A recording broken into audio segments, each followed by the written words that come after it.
Hey everyone, sorry I'm late. There's a Rocky Marathon, you know how that goes. So, what should I review today? What are you doing here? Where's everybody else?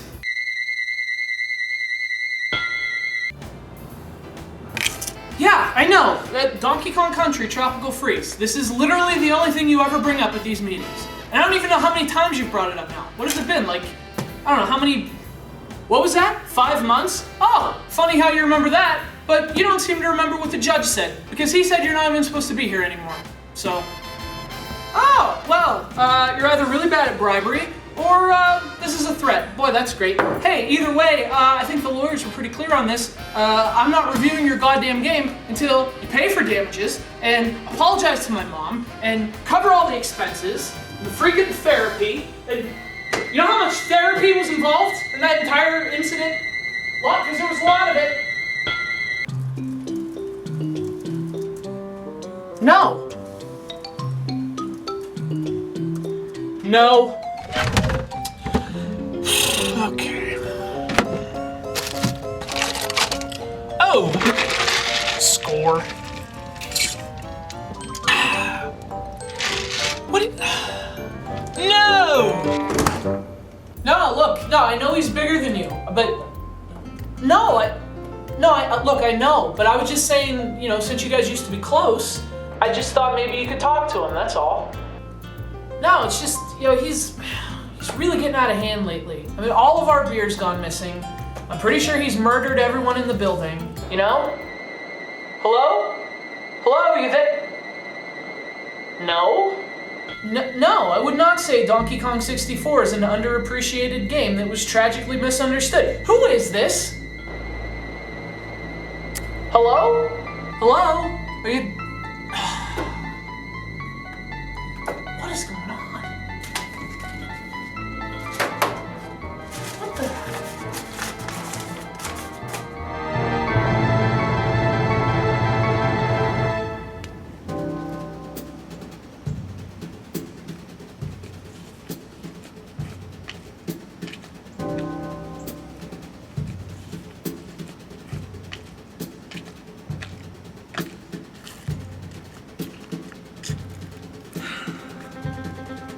All right, monkey!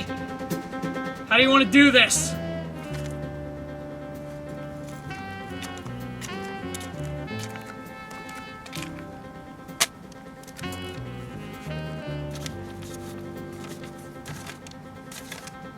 $4, huh? All right, I'll do it. There's one thing, though. I want Candy Kong's phone number.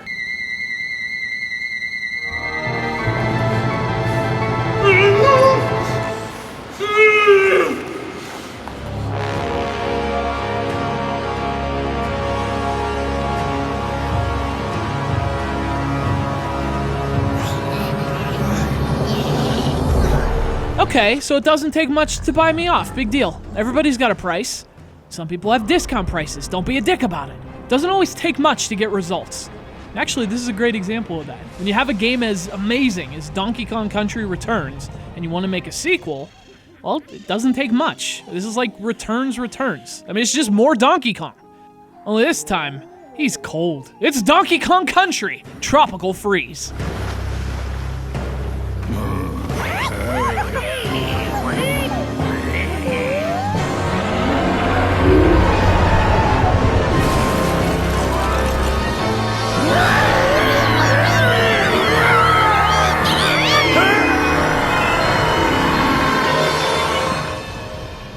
Now, I don't just mean it's cold because, oh, there's an evil race of penguins and the game's about, it's called Tropical Freeze, so it's cold. No, I mean this game is cold.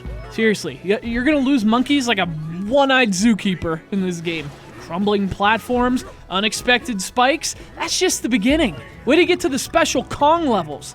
You're doing stuff like this, and like this, which is usually followed by this. Told you, game's cold.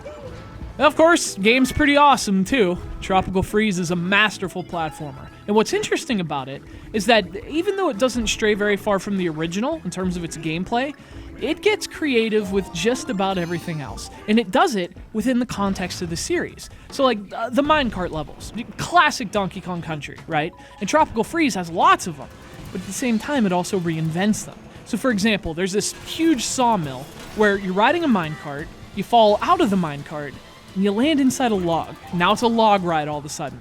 That is, until you have to go back into the sawmill. Just a few spins of the blade, and now it's a minecart again. And Tropical Freeze is full of stuff like that. These awesome moments where something so familiar and so Donkey Kong gets a creative little tweak that makes it even cooler.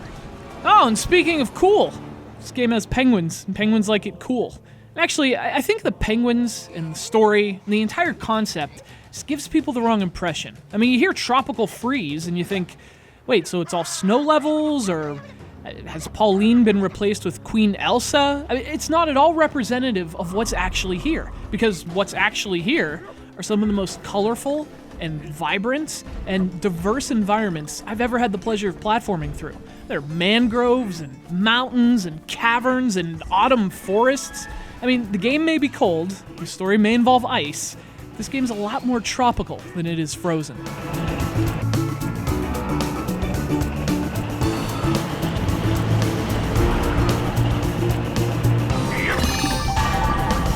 You know, it's not just that the game's beautiful, because it is beautiful. The graphics, the music, but it's also that the places feel alive, even more than a lot of 3D games. You know, there's always something happening in the background, and there's some great foreshadowing too. You know, you'll see enemies way off in the distance, only later on they won't be quite as distant. And that, along with the game's use of depth, and how you're always launching into the backgrounds or sideways into new grounds, it makes it seem bigger than a 2D game.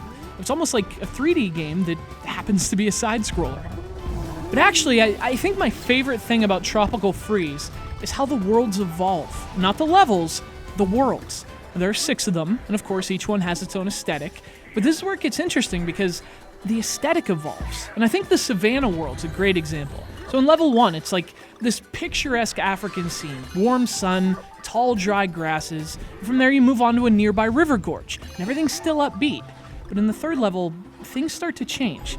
You're hit by a dust storm, and it's gradually getting worse. Suddenly lightning starts to strike. And by the 4th level, that lightning's turned the savannah into a hellscape. And it's the same world, the same environment, but it's like a whole new place. And the places aren't the only thing that's new. There's also a couple new Kongs along for the ride. So in addition to Diddy Kong, who returns from the original game, you also have Dixie and Cranky. And if you've never played Donkey Kong Country Returns, it's a little different from the original Country games in that the other Kongs aren't really playable. They're more like power-ups, and each one gives Donkey Kong a different ability. But you can really look at them like 2 groups, because Diddy and Dixie offer temporary boosts in midair. Diddy has jetpacks that let you hover, and Dixie's spinning ponytail helps you reach higher ledges. But then there's Cranky Kong, who's like, the only person in his group is like Scrooge McDuck. And the new Kongs play a huge role in the game's level design, specifically the creativity of the level design.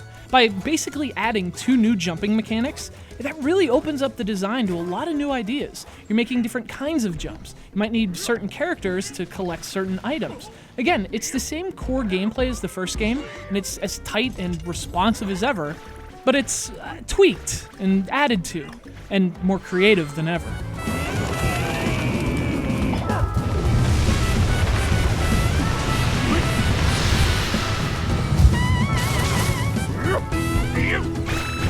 You know, that's this game in a nutshell. Or, I get a banana peel, I guess? I mean, there's nothing new here necessarily, but there's not much that's predictable either. And when the game does give you something you know, it spins it around like it's been blasted out of a barrel, head over heels, 12 times a second, until what you thought you knew is blowing your mind all over again. And I'm not just saying that because the monkey paid me to. Although the monkey did pay me to. It's Donkey Kong Country Tropical Freeze for the Nintendo Wii U.